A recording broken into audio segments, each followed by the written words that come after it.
Let's talk about what we learned about what this college football playoff selection committee thinks is important, what it doesn't think is important, and how they took their own rankings and screwed them up royally while also throwing Missouri under the bus and perhaps giving Iowa just a little too much friggin' credit for, simply being Iowa. It's wild. Let's talk about it.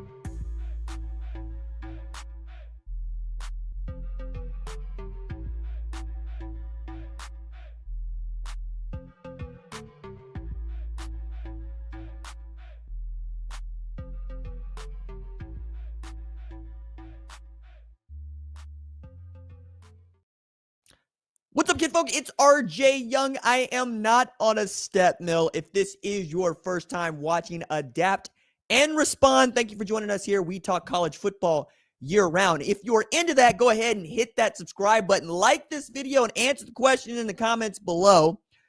What is your biggest takeaway from the Week 12 College Football Playoff Selection Committee rankings as you see it? Because I got 4 that we got to get into, and I want to take time to get into each one of those. But for the folks that perhaps just getting out of dinner or missed Booger McFarland and Greg McElroy trying to play nice with this ACC conversation, Mac Rhodes fumbling over whether or not Texas Tech should be a top 4 school and what the hell they're doing with Miami and what they think of the ACC, I'm going to go through the top 25 for you right quick, right?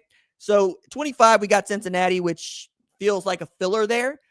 Number 24, you got South Florida. That is the first group of 16 to be represented here, but it's not the right group of 16 to be represented here, and I find that to be fishy and or a problem, not just for me, but for the committee down the road here, because the American, the Sun Belt, even the Mountain West and Conference USA should have some things to say about this on down the line. Number 23, Tennessee, idle last week. 3-loss team, no top 25 wins, but you're going to rank them.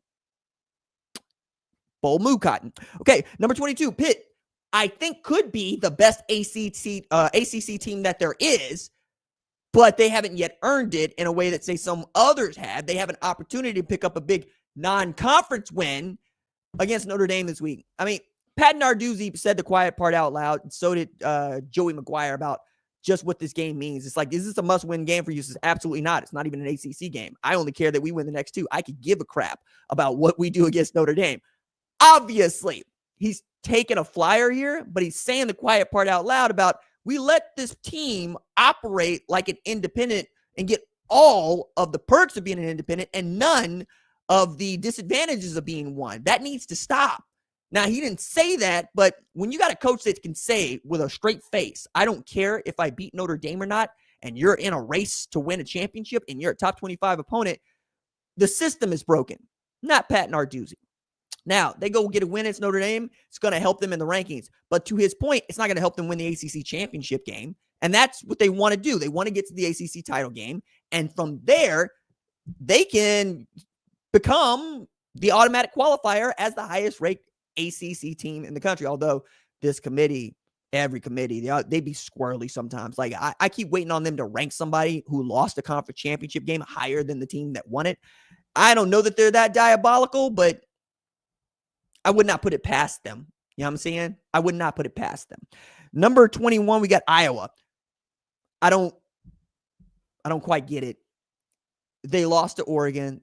They lost to Indiana. They lost to Iowa State. They have not beaten a top 10 opponent the last 12 times they faced one.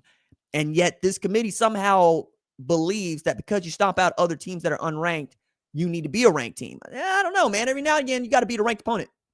That's how I feel about Tennessee, too. There are other teams that have some good wins or have fewer losses than both of those teams. And then you got number 20, you got Louisville, right? Louisville was a 18.5 point, near 19-point favorite against Cal. They lose that game.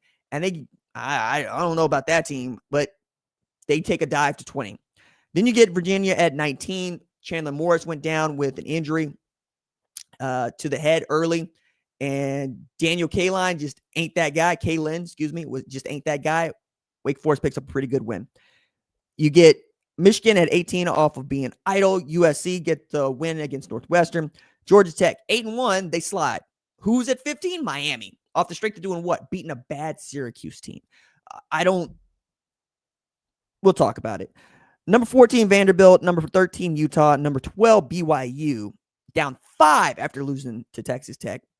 I think that's a bit unfair. It's their first loss of the season. Oklahoma at 11. Texas at 10. Both of those teams were idle last week. Notre Dame beat up on Navy, but who gives a damn? Oregon at 8. Ole Miss at 7. Then Tech jumps Ole Miss to 6. That I think I could deal with that. Number 5, Georgia. Number 4, Alabama. Number 3, A&M. Number 2, Indiana. Number 1, Ohio State. So there's a lot of things to pick out there, and a lot of things that I think we could have a good question answered about. But again, if you're just joining us now, just recapping the top 25 as I see it, and wanting to get through basically 4 takeaways that I got from these ranks. Matter of fact, you can read them at foxsports.com, where it's a little bit more, shall we say, concise. I always say I'm a great writer because, or actually, I'm a good speaker because I'm a great writer. Those two things work hand in hand for me. And as much as writing does take out of you, it's Byzantine in the process. You really can't do anything else while you do it. I am better at speaking about these things once I write down what I know and why I know it, right? That's how I figure some things out. Also figure some things out about just how to move around in this world that is becoming increasingly connected and increasingly online. And you're getting to see how these things are beginning to really get in our way. Thinking about the folks that, like myself, need to use the ESPN app to watch the college football playoff selection show because there's a turf war between YouTube TV and Disney, and it feels ridiculous. It feels stupid on both parts. And yet, here we are right in the middle of it because we use these devices in the way that we had. I signed up for YouTube TV years ago. Back when it was like $40 a month, but also as a power user of the platform and a guy who's been on the platform as a creator since 2017 and basically full-time since 2019.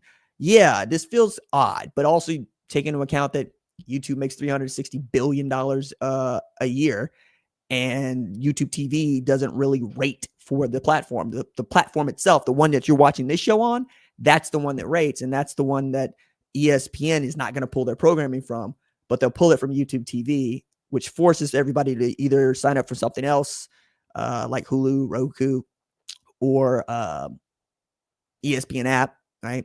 Among other things, to watch whatever the programming is. And they did this during football season, which feels heinous. Like, I understand it. It's a business tactics, negotiating tactic, but it's heinous.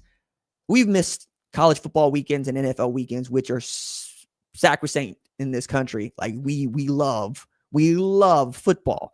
And I've used football to bridge many a gap. And the idea that you're going to throw a wedge in the middle of us wanting to watch football, you think that's going to end well for you? I don't see how that's going to work for you. I just don't see that working out. But I want to get to my 4 takeaways. But before I get to my 4 takeaways, I want to tell a story. I swear that it's worth your time about SeatGeek. All right.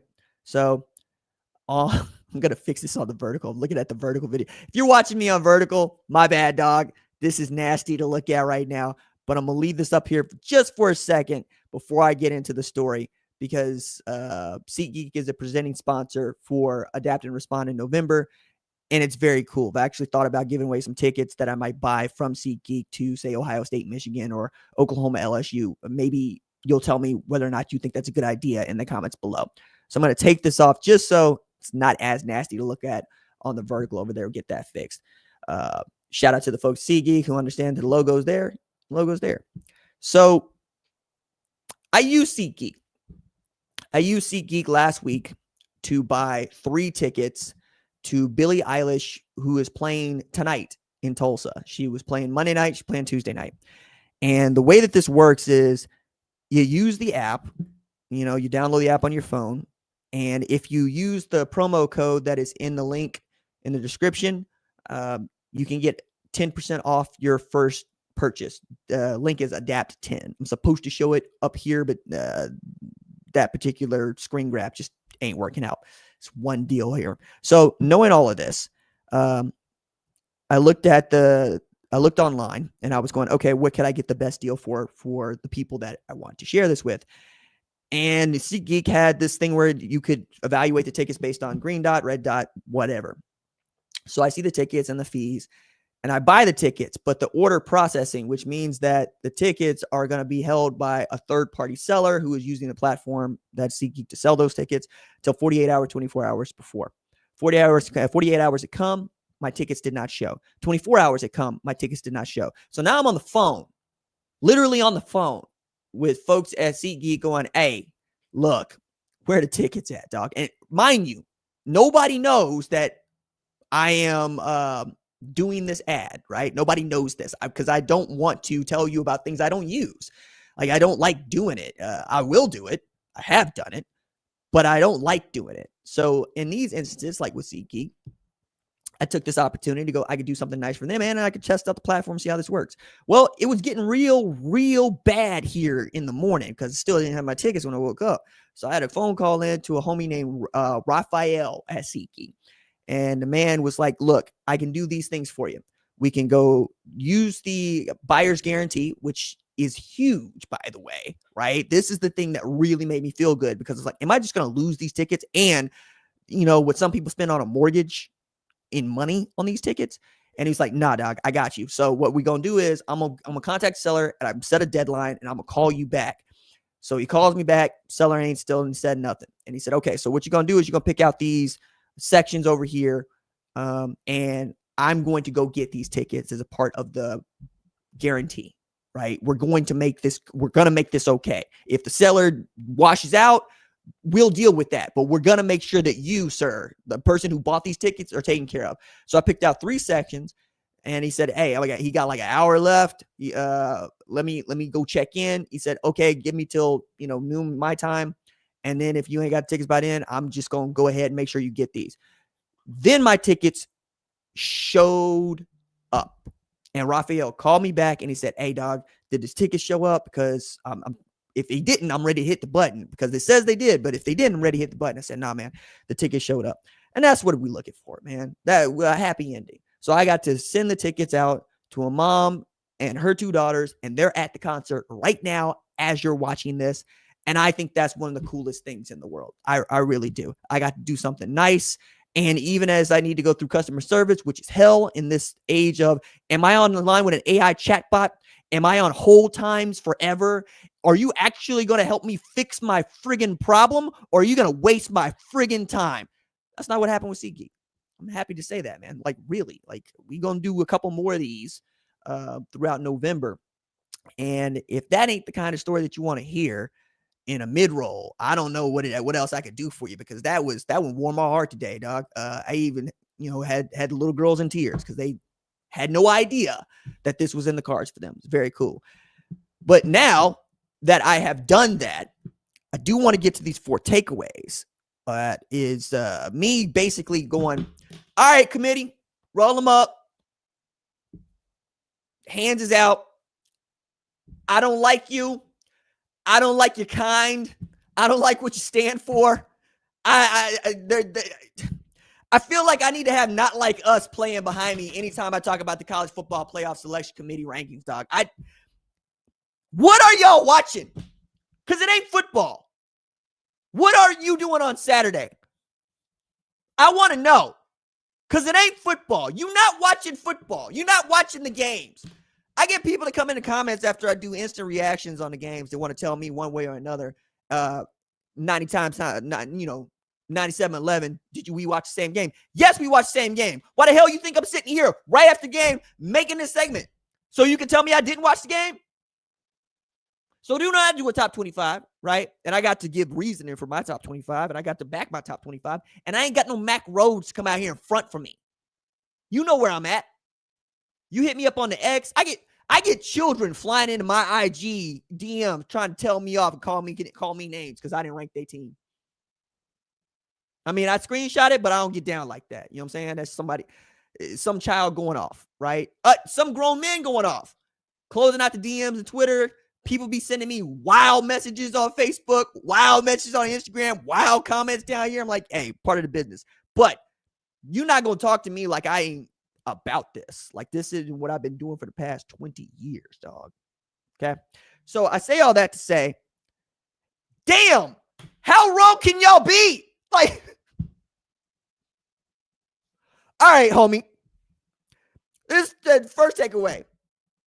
The committee loves Iowa. They absolutely, positively love them some Iowa Hawkeye football. They love them some Iowa Hawkeye football like Hayden Fry never left.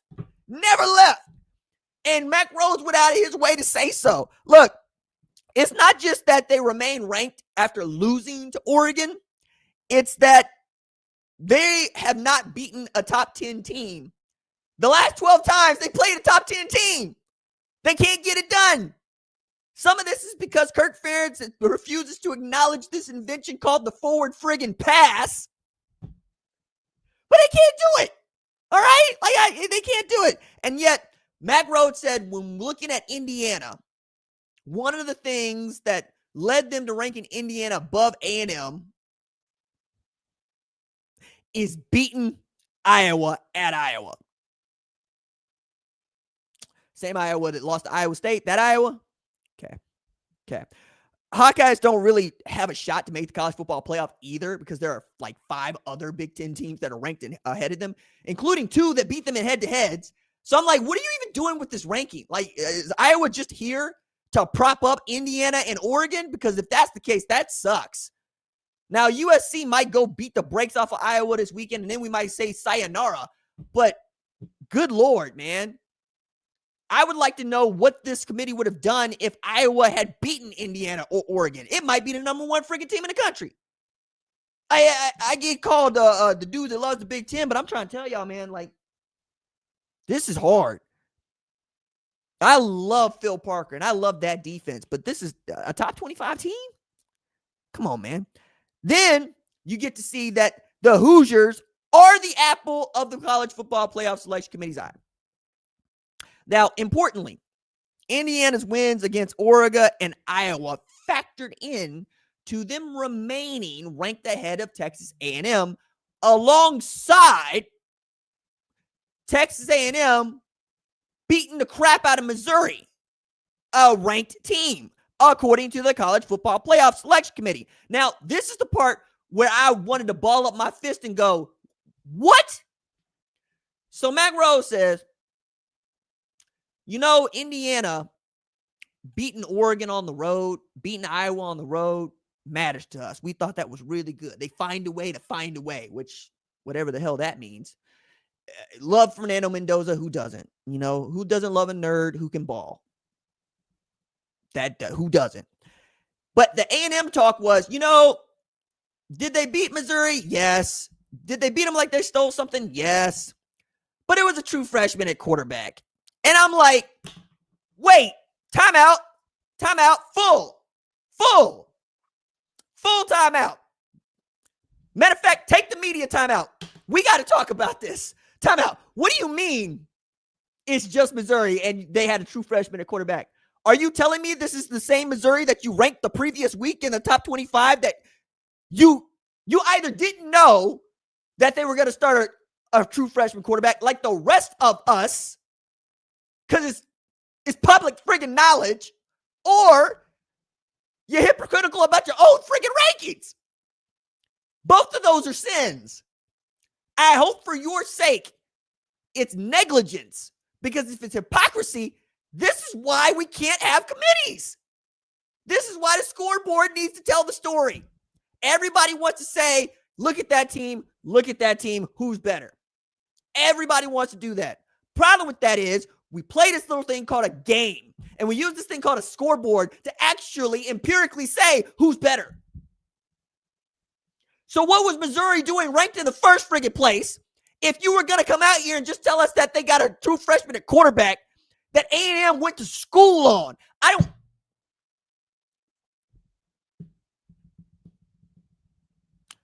I do this for a living.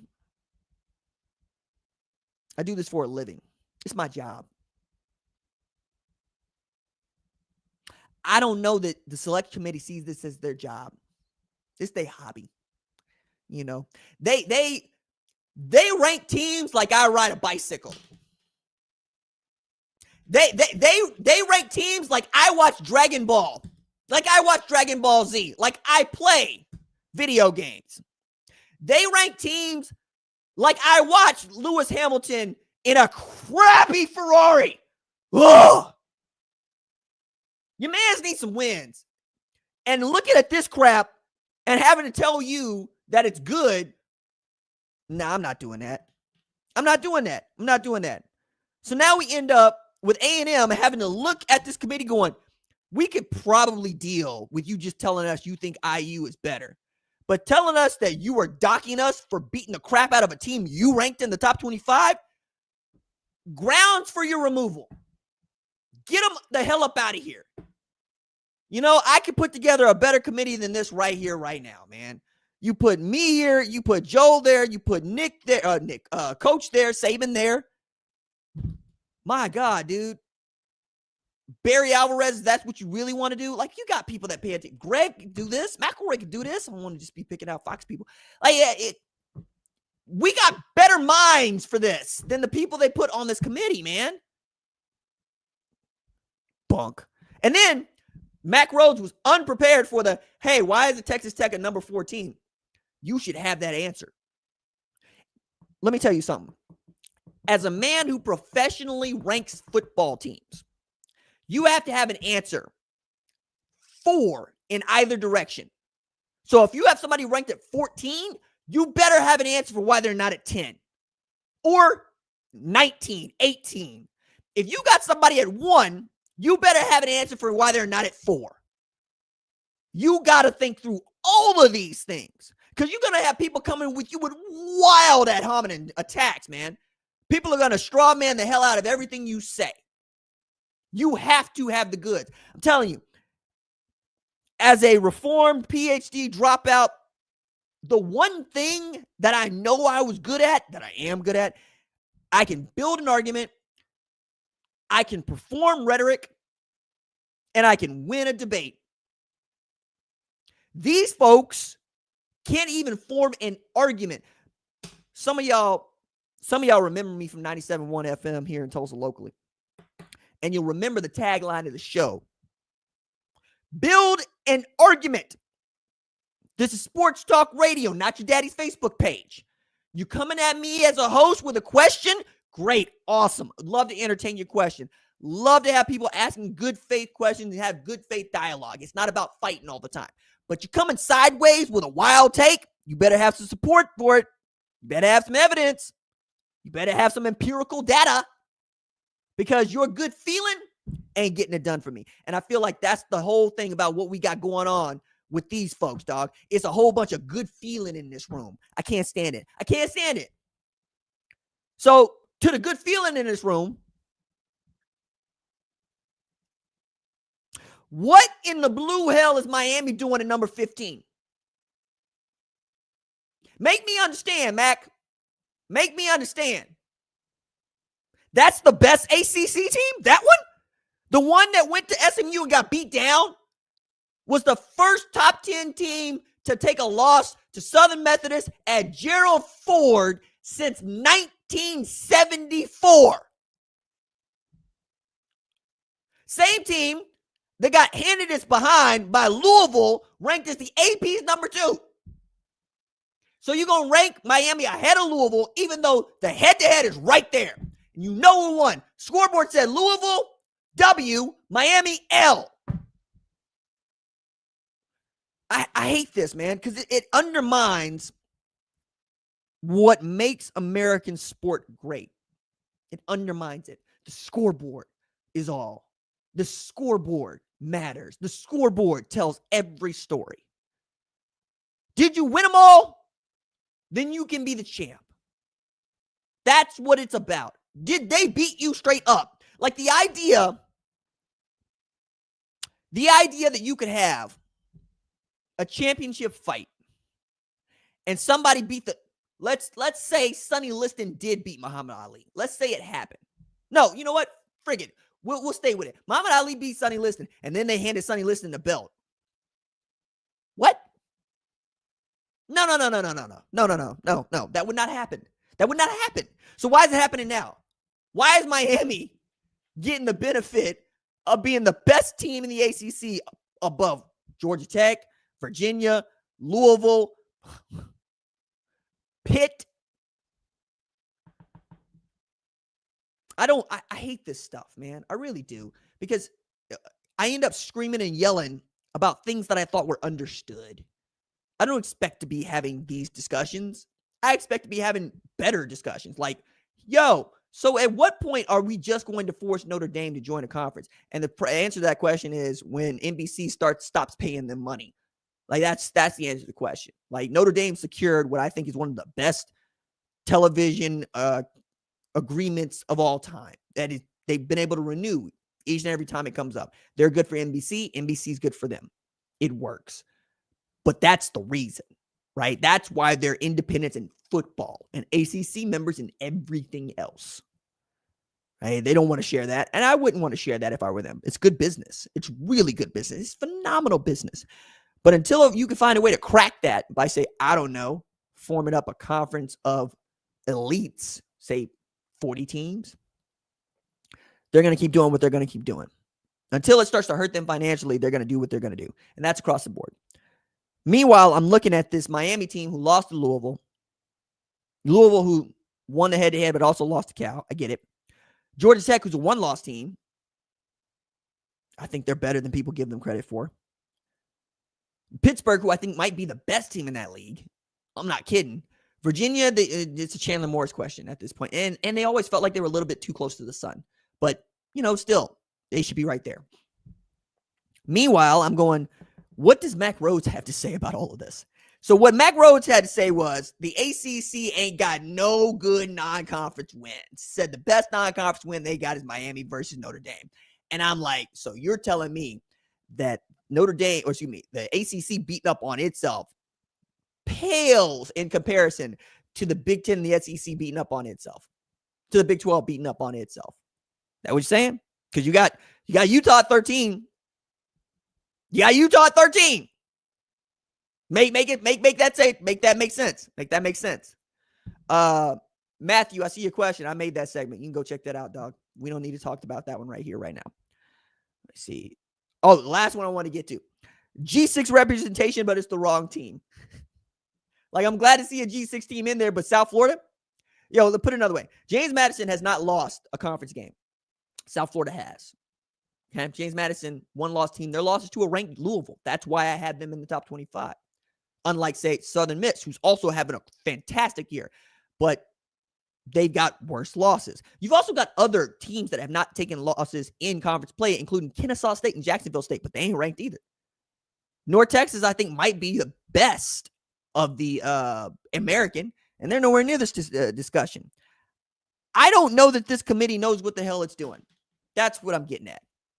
I don't know that they come to a consensus. I think they end up having somebody who probably is a loud voice and a loud character in the room that is able to sway votes the old-fashioned way when we had these closed-door meetings and whatnot. People talk about, I recuse myself because, well, we talked about Michigan. I went to Michigan. That ain't it.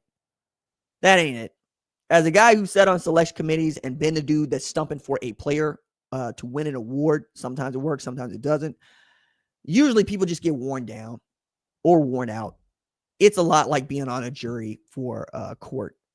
You can't leave that place until you get unanimous, and usually a hung jury is just one person that just ain't going along, just not going along, and then you get your mistrial.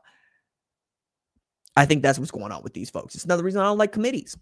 I would love to see a 2014 playoff where everybody knows these are the rules. This is how you get through, right? If you're one of the four best teams, according to this Big Ten proposal that's been going out, I've actually been writing a lot about this at Fox Sports. One of the four best teams in your Power 4 league, you're going to get in. 2 G6 spots, going to get in. 6 at-large spots for the committee to do what the hell it is they want to do. Okay, cool. The FCS, I think they've got a great system. Every conference champion gets in as an automatic qualifier. Then you rank the rest. That could work. But given that this committee loves a team that loses more than it loves a team that wins, I won't hold my breath. All right. That is going to do it for tonight's live episode of Adapt and Respond. If you like the live episode, let me know in the comments below. Appreciate y'all listening to the story about SeatGeek. We'll hear a couple of more here along the way, and I will see y'all on the flip side. Doses.